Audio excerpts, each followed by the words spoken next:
I think Charles Boyle is one of the easiest characters to underestimate in Brooklyn Nine-Nine. He's painfully enthusiastic and just strange. At times, he has almost no sense of personal boundaries and a devotion to Jake that occasionally borders on religious worship. And yet, underneath all of that, I think Charles understands the 9-9 better than almost anyone, because Charles understands something the other characters sometimes forget. The precinct works because all of these completely different personalities somehow fit together. Jake's chaos needs Amy's structure, Holt's discipline needs Terry's warmth, Rose's independence needs people she can actually trust, and Charles understands this in a way similar to the audience of the show, but better perhaps. Charles enjoys cooking. He likes to think of himself as a chef, but in many ways he's also the chef of the precinct, a social chef, if you will. He knows that every ingredient matters. He knows that you don't make a great meal by making everything taste the same. You bring different ingredients together and somehow make them work. And that's what Charles spends most of his life doing. He brings people together. He feeds them emotionally, and sometimes literally. He notices when somebody is struggling. He wants everyone included. Charles lives for teamwork, camaraderie, family. And when somebody needs protecting, Charles is usually the first person willing to put himself in harm's way. So today, I want to understand Charles Boyle. Why is he the way he is? Where does it all come from? What are his motives and fears? And why am I fascinated by him? Charles is introduced as the ultimate beta. And there's no point pretending otherwise. He's not the strongest person, he's not the coolest, he's not smooth, and he isn't particularly intimidating, but he certainly isn't trying to compete for the alpha male title, because Charles doesn't want to be the alpha. He isn't secretly desperate to become the most important person in the precinct. I think he just wants to be useful, and that makes him quite unusual among the characters. Jake wants to prove himself, Amy wants to excel, Holt wants to demonstrate that he belongs at the highest level of law enforcement. Charles is far less interested in status. He wants to be somebody's friend. He wants to be part of their success. He wants to help. And there's actually something quite admirable about that. He doesn't need to be the center of attention. He'd be perfectly happy just standing next to the person he loves. And of course, this becomes his relationship with Jake, because Charles doesn't merely want to work alongside Jake. He wants to be Jake's guy. And for all the jokes about his desperation, there is something very sincere about it. Charles genuinely believes in Jake, sometimes far more than Jake believes in himself. And that tells us something important about Boyle. His self-worth often comes from his relationships. That's his greatest strength, but it's also his weakness. Because if belonging is what makes you feel valuable, then being excluded becomes incredibly painful, even fatal. And that's where the beta starts to make sense. Charles isn't weak, he's just relational. He measures himself through the people around him, and once you understand that, some of his strangest behaviour starts making a whole lot of sense. Charles's obsession with food is one of the show's longest running jokes, but I think it also tells us something fundamental about him. Charles understands food in a way he understands people. Every ingredient matters, as I said before. You don't make a great meal by taking one ingredient and throwing everything else away. You need contrast, you need different flavours. Things that shouldn't necessarily work together, but somehow do. And Charles sees the 9-9 exactly like this. He doesn't expect Jake to become more like Holt, he doesn't expect Rosa to become more like, Amy. He doesn't want everybody to fit the same mould. He understands that the precinct works precisely because everyone brings something different. And Charles is usually good at making those differences work together. He works endlessly to create little connections between people. He encourages Jake and supports Amy. He worries about Rosa. He admires Holt. He takes care of Terry. Even when he's annoying everyone, he's usually trying to create some kind of connection. That's why I like the idea that Charles is the chef of the precinct. A chef figures out what each ingredient contributes and combines them into something better, and Charles does that socially. He stirs people together, he keeps traditions alive, he remembers events and people's birthdays, he brings food, he makes sure people are talking, and perhaps more importantly, he notices when someone isn't at the table. The last part is crucial. Charles doesn't just enjoy being included, he wants everyone else to be included. Which is why his food obsession and his emotional personality actually fit together perfectly. For Charles Boyle, feeding someone is an expression of love, and so is friendship, and so is family. He's forever saying, in his own strange way, "You're one of us." Cooking can have several psychological benefits. because it combines creativity, control, competence, mindfulness, and connection. You take separate ingredients and transform them into something tangible, giving you immediate evidence that your actions have produced a result. That can create a sense of self-efficacy and control, particularly when other parts of life feel uncertain. It's really why I enjoy cooking. It can also be calming because cooking demands attention in the present moment. Chopping, stirring, tasting, and watching food boil. I just realised. Charles Boyle? No, that's just a coincidence. Anyway, cooking can interrupt rumination and provide a simple, predictable routine. At the same time, it allows people to express themselves creatively and develop mastery through practice. Cooking can be a form of social connection, as we said. Preparing food for somebody communicates care. Food therefore becomes more than nutrition. It can become a way of expressing affection and creating belonging. For some people, this relationship with food begins in childhood. If cooking was associated with family, affection, praise, or belonging, food can become emotionally significant.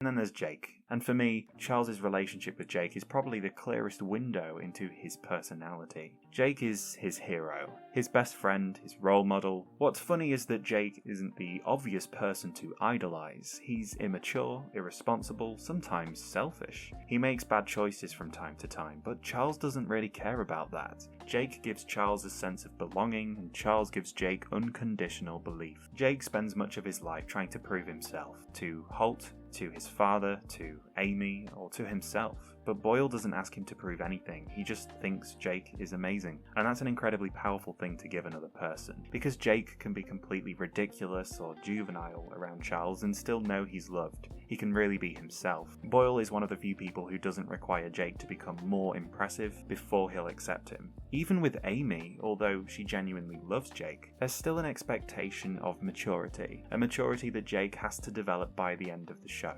But Charles doesn't need anything more from Jake, and Jake in return accepts Charles's weirdness. He doesn't really ask Charles to be cooler, or less intense, or less emotional. He just lets Charles be himself, with occasional teasing, granted. So yes, their friendship is unequal. Charles probably values it more intensely than Jake does, but that doesn't make it fake. Sometimes one person simply needs something from a friendship more than the other, and Charles needs Jake, because Jake makes him feel chosen. But I think there is a slightly darker side to this. He thinks being the person closest to Jake makes him important, and I guess that's where his devotion starts to become psychologically interesting. Because Charles's worship of Jake gives him something that he desperately wants, which is security. If Jake is his best friend, then Charles knows where he belongs. He has a place. He has a person, someone who chooses him, and perhaps that's why the relationship can sometimes feel a little more intense on Charles's end than Jake's. If Jake is the center of Charles's social world, then anything that threatens that relationship threatens Charles's sense of belonging, really his sense of being. And this becomes particularly important when other people enter Jake's life. Amy represents something slightly uncomfortable for Charles. She is someone who can occupy a place in Jake's life that Charles cannot. She can become Jake's partner, and Charles has to accept that his position as Jake's best friend doesn't give him ownership over Jake's life. That's a difficult lesson for somebody whose deepest fear is being left behind, because Charles doesn't just want to be loved, he wants to know that he is irreplaceable. And that leads us into what I think is one of the most important aspects of Charles's psychology.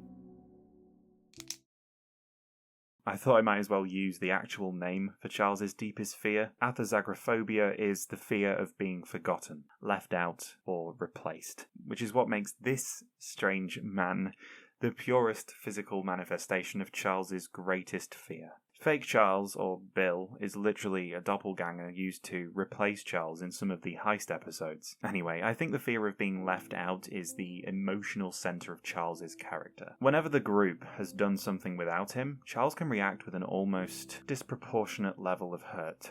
Charles doesn't just want friendship, he wants reassurance that the friendship is still there. That's why he can become clingy, why he overshares, why he inserts himself into situations. He has to know everything his friends are doing. He is forever checking the temperature of his relationships. Are we still close? Do you still like me? Am I still part of this? These are the kinds of questions he indirectly asks, And I think this explains his romantic life too. Charles falls in love incredibly quickly, and the show obviously plays that for comedy when he goes full Boyle. But underneath the absurdity is something quite sad. Charles desperately wants to be chosen, and rejection therefore hurts him in a very specific way. It confirms his deepest fear. Maybe I'm not somebody people choose. That's why Charles can sometimes seem so desperate for validation. He just wants somebody to look at him and say, "You're the person I want." And Jake gives him a version of that. So does Genevieve. And I think that's why Charles's character becomes much more satisfying as the show goes on. He gradually stops being someone desperately trying to earn his place in other people's lives and becomes someone who has people of his own. Eventually, Charles becomes a father, and suddenly something changes. For most of his life, Charles has been searching for belonging. With Nicolaj, he gets to create it. Nicolaj. Charles no longer has to wonder whether he's wanted. He's responsible for making someone else feel wanted. Even more fitting since his son is adopted. And Charles is an amazing father. He is completely devoted to Nicolaj, and what's lovely is that fatherhood doesn't require Charles to stop being weird. He doesn't suddenly become some traditionally masculine father figure. He's still Charles. He's still emotional and enthusiastic and slightly ridiculous. But now all of those qualities are being directed towards someone who genuinely needs him, and there's something quite beautiful about that. Charles spends so much of his life worrying that people won't accept him. With Nicolaj, he gets to become the person who says, "You don't need to earn this, you're my son." And maybe that's one of the reasons Charles becomes so protective. He's finally built something that cannot simply be taken away from him by somebody else deciding they don't like him. He's not somebody's employee, he's not somebody's subordinate, he's not just Jake's best friend, he's a father, and that's his family. If we want to understand why Charles is the way he is, I think we have to look at the family he comes from, because the Boyles are strange. And including all the Boyle cousins, they're enormous. They're intensely close. They have their own traditions, their own dialect, if you will, their own rituals, their own bizarre ideas about what family should look like. And underneath all the comedy, there's something slightly unsettling about it, because the Boyle family doesn't really feel like a family in the conventional sense. It feels almost mob-like. Obviously not because they're violent, they're the opposite of that, but because there is this inescapable expectation that once you're a Boyle forever. You participate, you show up, you follow the traditions, and you marry within the family culture. You celebrate the same things, and if you step too far outside of it, you risk becoming an outsider. The show actually makes this explicit. Boyle traditions aren't simply suggestions, they're obligations, and breaking them can have serious social consequences within the family. The 140-year-old mother doe is the best example of this. That's a fascinating environment for someone like Charles to grow up in, because it teaches a very particular lesson about belonging. You are loved because you are one of us. But underneath that is a darker implication. If you stop being one of us, what happens to that love? And I think this might explain Charles's almost pathological need to belong. That, coupled with his mother cheating on his father, leading to a divorce, both explain why Boyle works tirelessly to bring people back together. He cannot accept, for example, when Jake and Amy threaten breaking up, or when Holt and Kevin threaten the same thing. And whereas Gina initially aims to break their parents up, Charles aims to keep them together. Going back to the Boyles, Charles is ironically one of the least Boyles. He's surrounded by this enormous family culture, but Charles is always trying to find his own identity. He's a detective, for a start, and while most of the Boyle cousins live in Iowa, he sticks to New York. He has friends outside the family. He has his own interests. He doesn't necessarily seem comfortable with every Boyle tradition,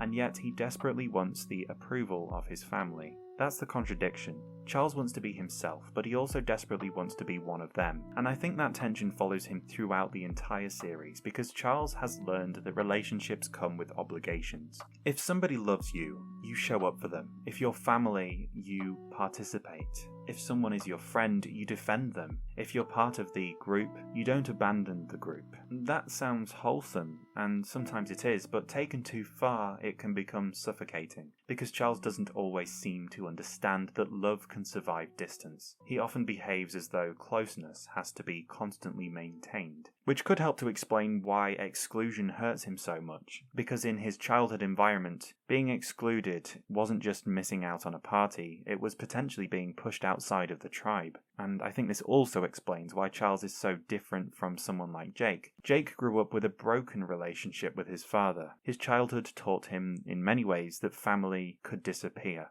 Charles grew up with almost the opposite problem. His family was everywhere. There were too many Boyles, too many relatives, too much involvement. Jake fears abandonment. Charles fears exclusion. And those fears look different on the surface. Jake responds by pretending he doesn't need anyone. Charles responds by desperately trying to keep everyone close. Jake pushes people away when he feels vulnerable. Charles pulls people closer. But underneath both behaviours is the same basic human fear. What if the people I love leave me? Charles simply deals with the fear by trying to make leaving impossible. By creating rituals, for example, by maintaining relationships, by oversharing, by inserting himself into people's lives. This also makes the Boyle family traditions more psychologically interesting, because rituals aren't necessarily bad. In fact, rituals can be essential. They create identity and give people continuity. They tell you, this is who we are. And Charles clearly loves that. He loves the idea of belonging to something larger than himself. That's probably one reason he becomes so attached to the 9-9. And you know what? That's probably the reason he became a police officer, a member of a uniformed group with a collective identity. Because the precinct becomes his second family. It has its own rituals, traditions, inside jokes, celebrations, and its own dialect. And Charles thrives in that environment, and often he's the one to make sure the traditions are upheld. He doesn't just want colleagues, he wants a tribe. That's why the 9-9 means so much to him. He's effectively recreated the environment he grew up in without realizing it, but with one crucial difference. He chose this family. The Boyles are the family Charles was born into, the 9-9 is the family he built himself. Which brings us to perhaps the simplest explanation for why we love Charles. He's willing to take the bullet, sometimes literally. Charles is constantly willing to absorb discomfort for somebody else.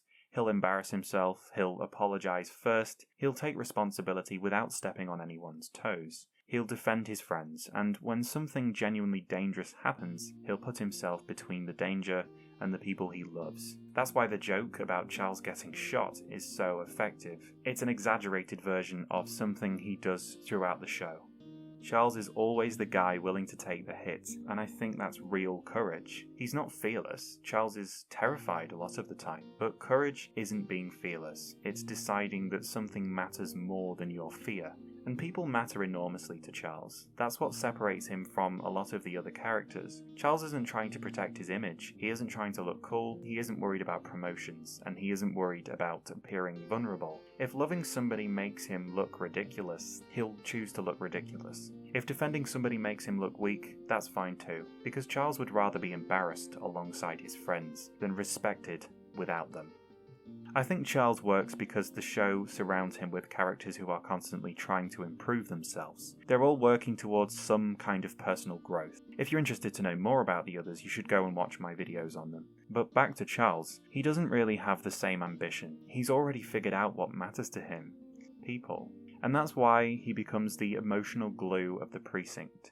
Not because he's the most important person, but because he understands that everybody else is important too. He doesn't need Jake to become less chaotic, he doesn't need Rosa to become more affectionate, and that's probably Charles's greatest quality. He is remarkably accepting and non-judgmental. He doesn't spend much time asking whether people deserve his affection, he simply gives it. And maybe that's why his fear of being left out is so interesting, because the man who is most afraid of not being chosen is also the man who chooses everyone else. Again and again. I think we all want a friend like Boyle. Maybe Charles is the classic beta male of the 9-9, but I think he's more than that. He might not take charge of the situation in an obvious way. He doesn't lead people, but he keeps everyone moving forward together. He is a force, sometimes an invisible force, keeping everything turning. He's the chef, he's the glue, he's Jake's #1 fan, he's a terrific father. And when things go wrong, he's usually willing to take the bullet. Charles doesn't have the biggest ego in the precinct. He doesn't have the most impressive career. He isn't the strongest or coolest or smartest, but he has something the 9-9 needs. And while everyone else is trying to become the hero of their own story, Charles is perfectly happy making sure everyone else's story goes well. And so I think it's fair to say, if Amy is the brains of the 9-9, if Terry is the muscle, Charles Boyle is the heart of the 9-9. and in many ways he is the heart of the show itself.